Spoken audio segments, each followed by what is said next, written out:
Bharti news, सीधा, सटीक और निष्पक्ष। नमस्कार, मैं हूं रिंकू सेठी और आप देख रहे हैं भारती न्यूज। नजर डालते हैं आज की ताजा तरीन खबरों की ओर और शुरुआत करते हैं राष्ट्रीय खबरों से। बांग्लादेश की पूर्व प्रधानमंत्री शेख हसीना अपनी बहन के साथ गाजियाबाद में हिंडन एयरबेस के सेफ हाउस में रुकी हुई हैं। शेख हसीना की यह दूसरी रात सेफ हाउस में गुजरी। इससे पहले मंगलवार को दिन भर हिंडन एयरबेस में वीवीआईपी मूवमेंट देखने को मिला। बांग्लादेश एम्बेसी की कई गाड़ियां भी हिंडन एयरबेस के अंदर आती जाती दिखाई दी। वहीं बांग्लादेश संकट पर भारत अपनी पूरी नज़र बनाए हुए हैं। बांग्लादेश में संकट को लेकर विदेश मंत्री एस जयशंकर ने राज्यसभा में भारत की ओर से अपना पक्ष रखा है। एस जयशंकर ने कहा कि भारत और बांग्लादेश के रिश्ते बहुत मजबूत हैं। बांग्लादेश की सत्ता से शेख हसीना को हटाना ही प्रदर्शन का एकमात्र एजेंडा था। जयशंकर ने कहा कि शेख हसीना ने भारत आने की इजाज़त मांगी थी। अब आपको ले चलते हैं अंतर्राष्ट्रीय खबरों की ओर, जहां बांग्लादेश में राजनीतिक उथल-पुथल के बाद भी हिंसा जारी है। इस बीच बांग्लादेश से एक मानसिक रूप से विकलांग मरीज को उसके बेटे ने एम्बुलेंस में भारतीय सीमा तक पहुंचाया, जहां से मरीज को बीएसएफ की मदद से बेहतर इलाज के लिए बेंगलुरु ले जाया गया। मरीज के बेटे ने कहा कि बांग्लादेश में अशांत हालत में काफ़ी परेशानी झेलने के बाद वे अपने पिता को लेकर भारत आए और बीएसएफ ने उनके साथ उनके पिता के इलाज के लिए मदद का हाथ बढ़ाया। वहीं अमेरिका में एक पाकिस्तानी नागरिक को पकड़ा गया है, जिसके ईरान के साथ करीबी संबंध है। शख्स की पहचान आसिफ रजा मर्चेंट के रूप में हुई है। मर्चेंट राजनेता या आधिकारिक सरकारी अधिकारियों की हत्या की साजिश रच रहा था।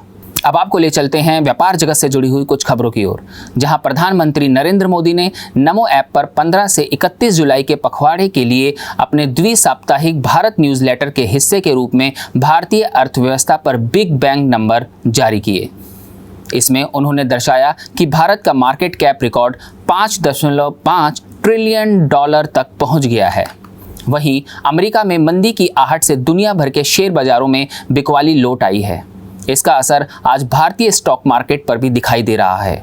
बाजार में बड़ी गिरावट ने सोने और चांदी के निवेशकों के लिए फिर सुनहरा मौका लेकर खड़ा कर दिया है। एक्सपर्ट का कहना है कि सोने और चांदी में एक बार फिर से तेजी लौटेगी। अब खबरें खेल जगत से, जहां भारतीय हॉकी टीम को पेरिस ओलंपिक 2024 के सेमीफाइनल में जर्मनी के खिलाफ 3-2 से हार झेलनी पड़ी। जर्मनी ने आखिरी मिनट में गोल करके टीम इंडिया से जीत छीन ली। एक समय स्कोर 2-2 से बराबरी पर चल रहा था, लेकिन उनके गोल की वजह से भारत को हार का मुंह देखना पड़ा। वहीं भारतीय टीम साल 2024 में आधिकारिक शेड्यूल के अनुसार अपना आखिरी वनडे आज खेलने उतरेगी। इस समय टीम इंडिया श्रीलंका के दौरे पर है, जहां पर वह मेजबान टीम के खिलाफ 3 मैचों की वनडे सीरीज खेल रही है। इस सीरीज का पहला मुकाबला जहां टाई रहा था, तो वहीं दूसरे वनडे को श्रीलंका ने 32 रनों से अपने नाम किया था। अब तक की खबरों के लिए इतना ही। आगे की खबरों के लिए बने रहिए भारती न्यूज़ पर और भारती न्यूज़ को शेयर, लाइक और सब्सक्राइब करना ना भूलें। बस अभी 12th खत्म हुई थी और अब आधे से ज्यादा टाइम ये सोचकर निकाल देते हो कि which career to choose. Well, in that case I got you covered. ये वीडियो एंड तक देखना, क्या पता I will just make up your mind.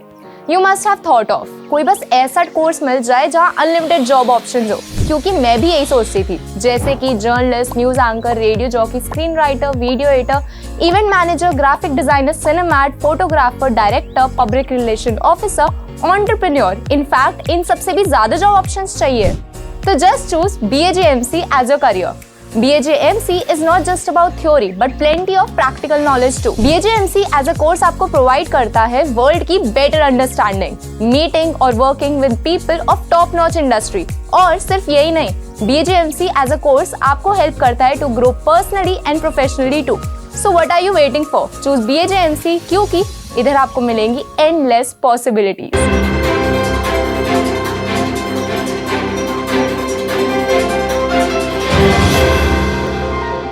Bharti news, सीधा, सटीक और निष्पक्ष।